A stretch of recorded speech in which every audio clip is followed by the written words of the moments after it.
भारत में 10,000 रुपए के नोट का इतिहास आजादी से पहले का है। 1938 में भारतीय रिजर्व बैंक ने अपना पहला 10,000 रुपए का नोट जारी किया, जो देश में अब तक छपा सबसे बड़ा मूल्य वर्ग का नोट था।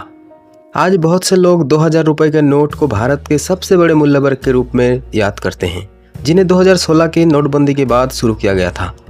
हालांकि एक समय ऐसा भी था जब 5,000 और 10,000 रुपए जैसे उच्च मूल्य वर्ग के नोट भी भारत की मौद्रिक प्रणाली का हिस्सा थे। देश के वित्तीय इतिहास का ये कम चर्चित अध्याय इसकी मुद्रा परिदृश्य के विकास को उजागर करता है। 1938 में भारतीय रिजर्व बैंक ने पहला 10,000 रुपए का नोट जारी किया, जिससे ये देश में प्रचलित अब तक का सबसे बड़ा मूल्य वर्ग का नोट बन गया। इसका उपयोग मुख्य रूप से व्यवसायियों और व्यापारियों द्वारा उच्च मूल्य के लेन देन के लिए किया जाता था, क्योंकि आम नागरिक शायद ही कभी इतनी बड़ी रकम का लेन देन करते थे। लेकिन जनवरी 1946 में ब्रिटिश सरकार ने 10,000 रुपए के नोट को बंद करने का निर्णय लिया, जिसका उद्देश्य जमाखोरी से निपटना और कालाबाजारी की गतिविधियों पर अंकुश लगाना था, जो द्वितीय विश्व युद्ध के दौरान बढ़ गई थी। इसके बावजूद 10,000 रुपए का नोट 1954 में पुनः जारी किया गया और 5,000 रुपए जैसे अन्य बड़े मूल्य वर्ग के नोटों के साथ इसका प्रचलन जारी रहा। इसे विमुद्रीकृत क्यों किया गया? 10,000 रुपए के नोट के भाग्य ने 1978 में एक और मोड़ लिया, जब अब स्वतंत्र भारत सरकार ने 5,000 रुपए के नोट के साथ इसे भी पुनः विमुद्रीकृत करने का निर्णय लिया। उस समय इन उच्च मूल्य वाले नोटों का आम जनता द्वारा व्यापक रूप से उपयोग नहीं किया जाता था। इनका उपयोग ज्यादातर व्यापार में बड़े लेन देन के लिए या अधिक चिंताजनक रूप से कालाबाजारी में किया जाता था।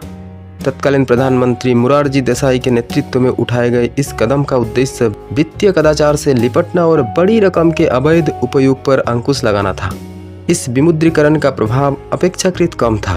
आरबीआई के आंकड़े के अनुसार 31 मार्च 1976 तक प्रचलन में कुल नकदी 7,144 करोड़ रुपए थी।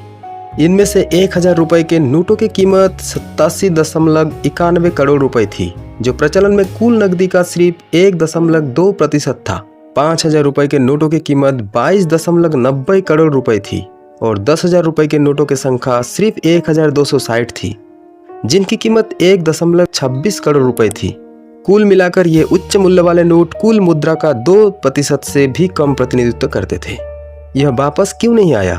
हाल के वर्षों में 5,000 और 10,000 रुपए के नोटों को फिर से शुरू करने पर विचार किया गया था। पूर्व आरबीआई गवर्नर रघुराम राजन ने सुझाव दिया था कि यह उच्च मूल्य वाले नोट वापस आ सकते हैं, लेकिन अंततः इस विचार को छोड़ दिया गया। इसके बजाय 2016 के विमुद्रीकरण के दौरान जब 500 रुपए और 1,000 रुपए के नोट वापस ले लिए गए, तो सरकार ने 2,000 रुपए का नोट के विकल्प चुना। दिवंगत वित्त मंत्री अरुण जेटली के अनुसार 2,000 रुपए के नोट को इसकी व्यवहारिकता के कारण चुना गया था, क्योंकि इसे जल्दी से छापा जा सकता था और विमुद्रीकरण के कारण होने वाले नकदी की कमी को कम करने के लिए वितरित किया जा सकता था। हालांकि 19 मई 2023 को आरबीआई ने घोषणा की 2,000 रुपए के नोट प्रचलन से वापस ले लिए जाएंगे।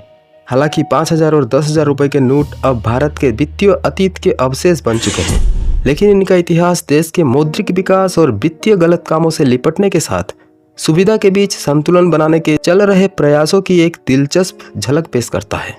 तो ये था 5,000 और 10,000 रुपए का नोटों का इतिहास। चलिए फिर मिलते हैं नया कुछ लेकर। तब तक के लिए नमस्कार।